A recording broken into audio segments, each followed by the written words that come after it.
जय माता दी, जय श्री राम। आज हम भगवान श्री राम की विशेष कृपा हेतु जो श्री रामचरितमानस का पाठ चल रहा है, जिसमें हम अयोध्या कांड के बड़े सुंदर व पावन पाठ का श्रवण कर रहे हैं।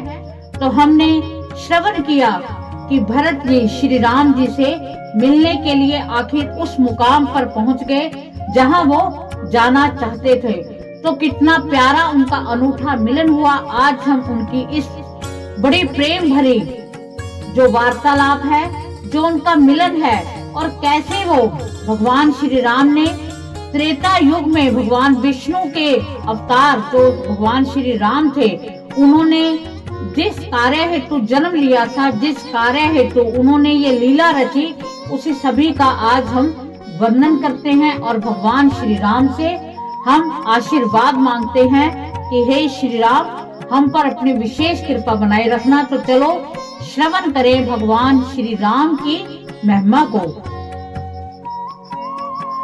लसत मंजू मुनि मंडली मध्य सिय रघुचंद ज्ञान सभा जनु तनु धरे भगत सच्चिदानंदु। सुंदर मुनि मंडलों के बीच में सीता जी और रघुकुल चंद्र श्री रामचंद्र जी ऐसे सुशोभित हो रहे हैं मानो ज्ञान की सभा में साक्षात भक्ति और सच्चिदानंद शरीर धारण करके विराजमान है। छोटे भाई शत्रुघ्न और सखा निषाद राज समेत भरत जी का मन प्रेम में मगन हो रहा है। हर्ष शोक सुख दुख आदि सब भूल गए हैं। हे नाथ रक्षा कीजिए, हे गुसाई रक्षा कीजिए, ऐसा कहकर वह पृथ्वी पर दंड की तरह गिर पड़े। प्रेम भरे वचनों से लक्ष्मण जी ने पहचान लिया और मन में जान लिया कि भरत जी प्रणाम कर रहे हैं।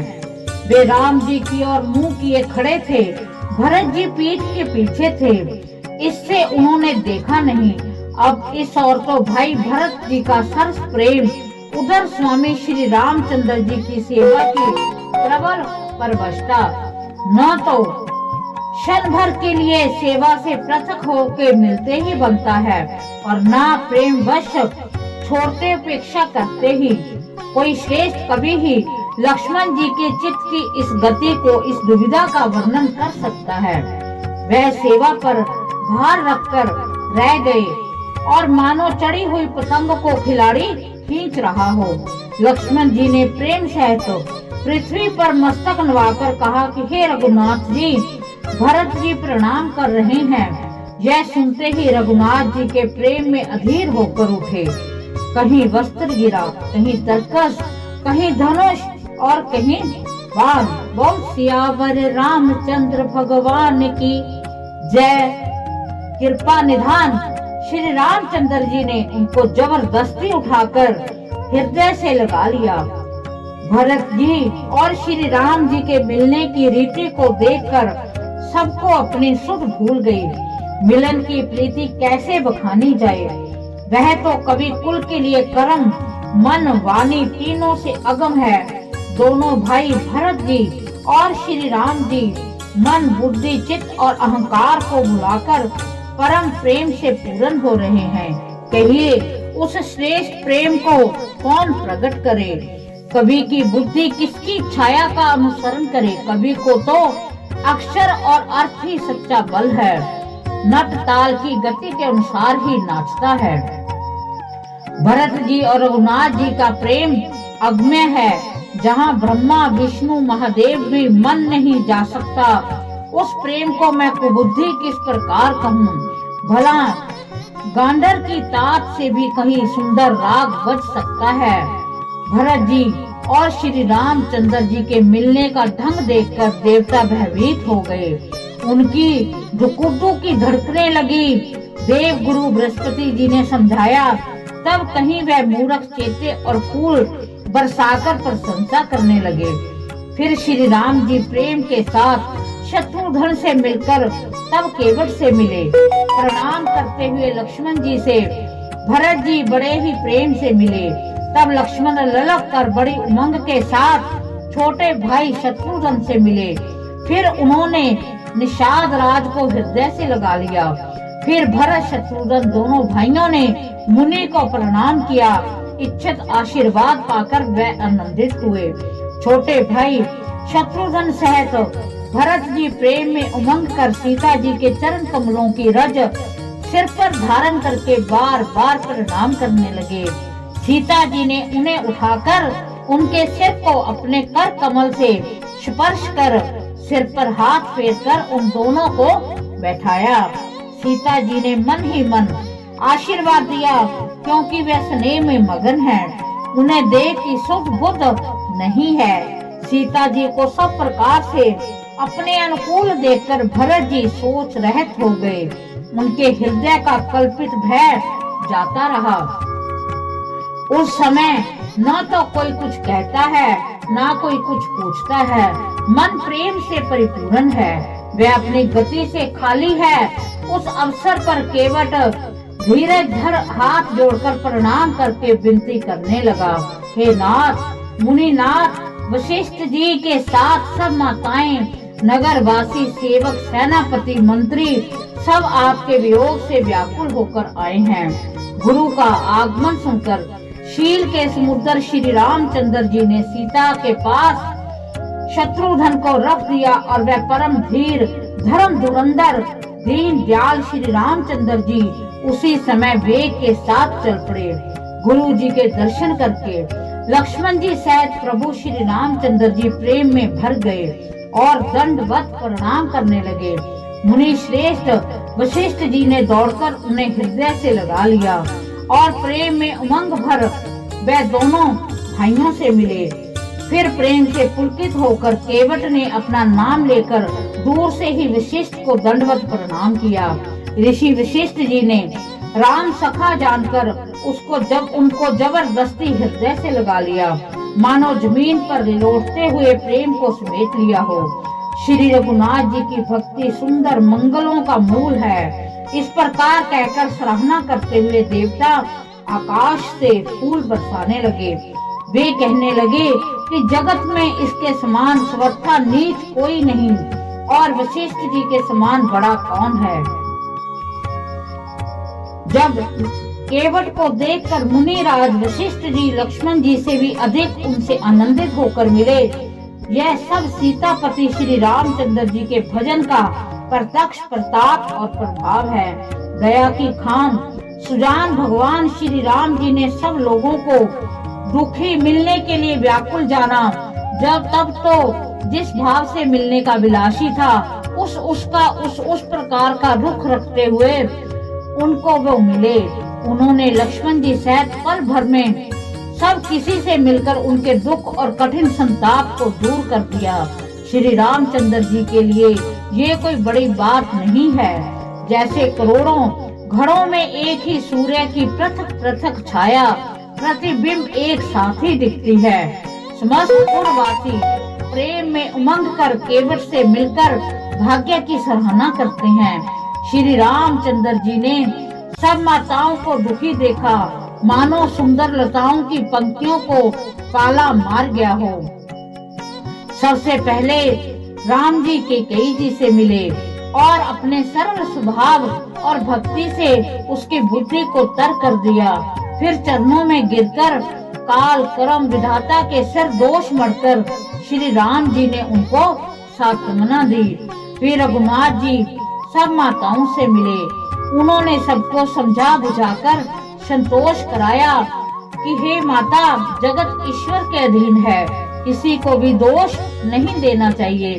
फिर दोनों भाइयों ने ब्राह्मणों की स्त्रियों सहित जो भरत जी के साथ आई थी, गुरु जी की पत्नी अरुंधति जी के चरणों की वंदना की और उन सबका गंगा जी और गौरी जी के समान सम्मान किया।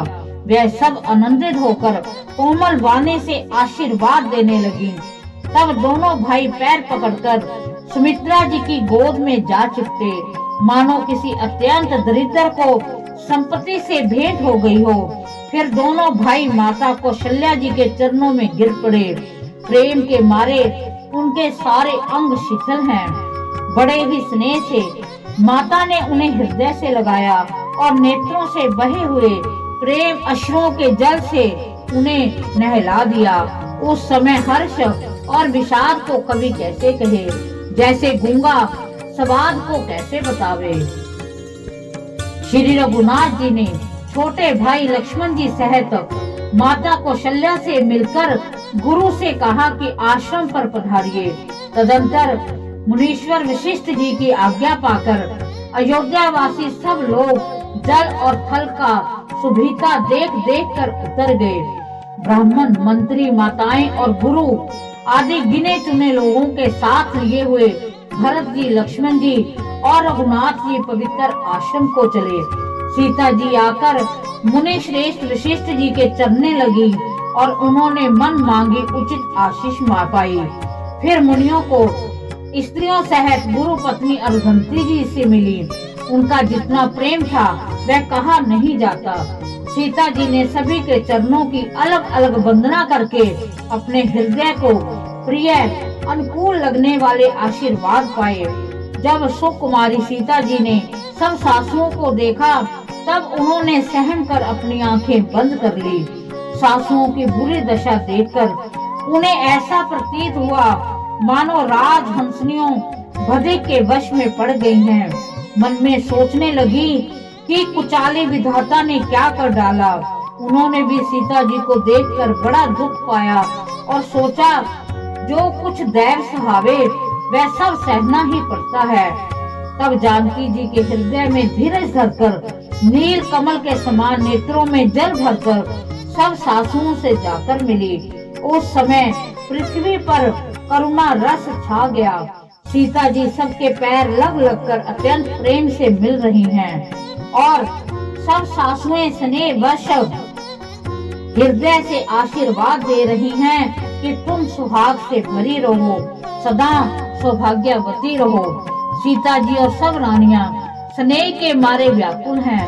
तब ज्ञानी गुरु ने सबको बैठ जाने के लिए कहा। फिर मुनिनाथ वशिष्ठ जी ने जगत की गति को माइक कहकर, अर्थात जगत माया का है, इसमें कुछ भी नित्य नहीं है, ऐसा कहकर कुछ परमार्थ की कथाएं कही। तदंतर वशिष्ठ जी ने राजा दशरथ जी के स्वर्ग गमन की बात सुनाई, जिसे सुनकर रघुनाथ जी ने दुसह दुख पाया और अपने प्रति उनके स्नेह को उनके मरने का कारण विचार कर धीर धुरंधर श्री राम जी अत्यंत व्याकुल हो गए। वज्र के समान कठोर कड़वी वाणी सुनकर लक्ष्मण जी, सीता जी और सब रानियां विलाप करने लगी।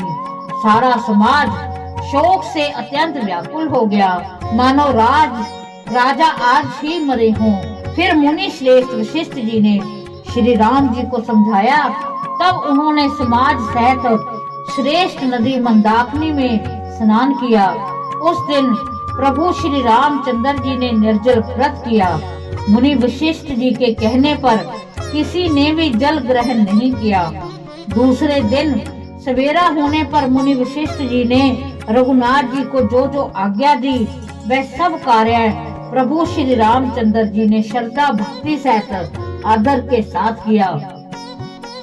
वेदों के में जैसा कहा गया है उसी के अनुसार पिता की क्रिया करके पाप रूपी अंधकार के नष्ट करने वाले सूर्य रूप श्री रामचंद्र जी शुद्ध हुए, जिनका नाम पाप रूपी रुई के लिए अग्नि है और जिनका स्मरण मात्र समस्त शुभ मंगलों का मूल है। वे नित्य शुद्ध पुरुष भगवान श्री राम जी शुद्ध हुए। साधुओं की ऐसी सम्मति है, उनका शुद्ध होना वैसे ही है जैसे तीर्थों के आवाहन से गंगा जी शुद्ध हो जाती हैं। गंगा जी तो स्वभाव से ही शुद्ध हैं, उनमें जिन तीर्थों का आवाहन किया जाए उल्टा वे ही गंगा जी के संपर्क में आने से शुद्ध हो जाते हैं। इसी प्रकार सच्चिदानंद रूप श्री राम तो नित्य शुद्ध हैं, उनके सुसर्ग में कर्म भी शुद्ध हो गए। जब शुद्ध हुए 2 दिन बीत गए तब श्री रामचंद्र जी प्रीति के साथ गुरु जी से बोले, हे नाथ, सब लोग यहाँ अत्यंत दुखी हो रहे हैं। कंद मूल फल और जल का ही आहार करते हैं, भाई शत्रुघ्न सहित भरत को, मंत्रियों को और सब माताओं को देकर मुझे एक एक पल युग के समान बीत रहा है। अतः सबके साथ आप अयोध्यापुरी पधारिए, लौट जाइए। आप यहाँ हैं और राजा अमरावती स्वर्ग में हैं और अयोध्या सुनी है। मैंने बहुत कह डाला, यह सब बड़ी ढिठाई की है। हे गोसाई, जैसा उचित हो वैसा ही कीजिए। वशिष्ठ जी ने कहा कि हे राम, तुम धर्म के सेतु और दया के धाम हो, तुम भला ऐसा क्यों ना कहो, लोग दुखी हैं। 2 दिन तुम्हारा दर्शन कर शांति लाभ कर लें। श्री राम जी के वचन सुनकर सारा समाज भयभीत हो गया, मानो बीच समुद्र में जहाज डगमगा गया हो। परंतु जब उन्होंने गुरु वशिष्ठ जी की श्रेष्ठ कल्याण मूलक वाणी सुनी तो उस जहाज के लिए मानो हवा अनुकूल हो गई। सब लोग पवित्र पैसविनी नदी में तीनों समय सवेरे, दोपहर और सायंकाल स्नान करते हैं, जिसके दर्शन से ही पापों के समूह नष्ट हो जाते हैं। और मंगल मूर्ति श्री राम जी को दंडवत प्रणाम करके उन्हें नेत्र भर भर के देखते हैं।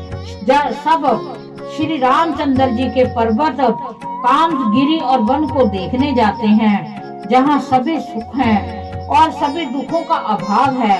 झरने अमृत के समान जल झरते हैं और 3 प्रकार की शीतल, मंद और सुगंध की हवा तीनों प्रकार के आध्यात्मिक, अधिक भौतिक, अधिक दैविक तापों को हर लेती है।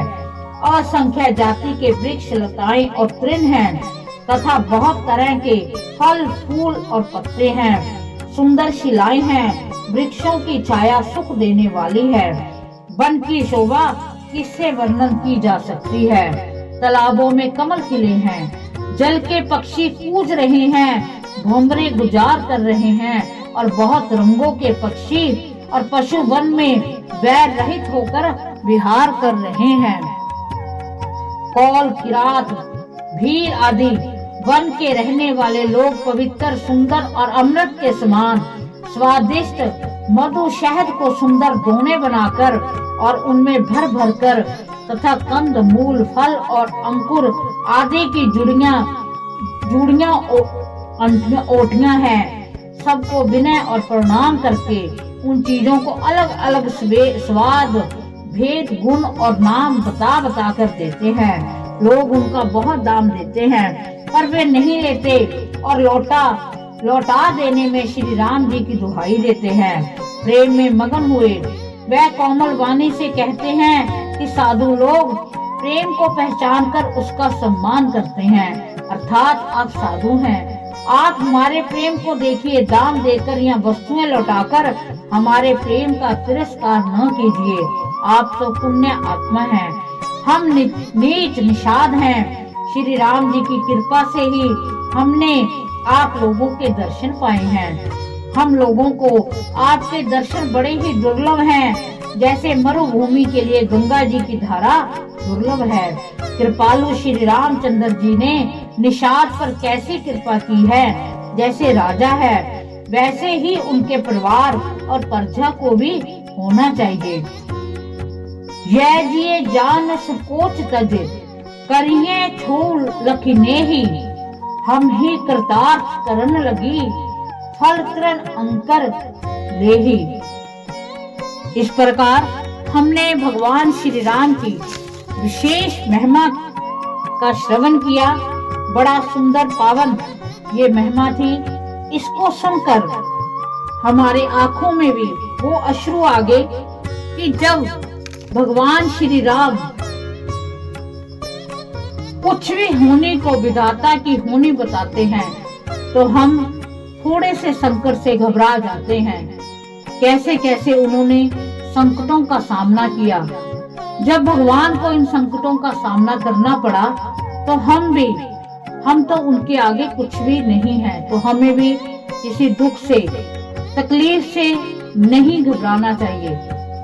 तो हम भगवान श्री राम से प्रार्थना करते हैं कि हे भगवान श्री राम, आप हम पर विशेष आशीर्वाद बनाए रखें और हमें भी इतनी शक्ति दो कि हम भी किसी दुख में ना घबराएं।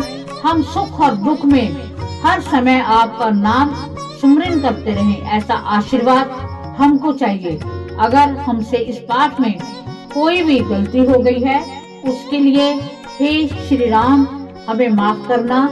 आप दया के सागर हो, आप ऐसे बेड़ी को पार लगाने वाले हो, जैसे केवट को आपने पार लगाया, ऐसे ही आप हमारे सिर पर अपना प्यार भरा आशीर्वाद भरा हाथ रखें।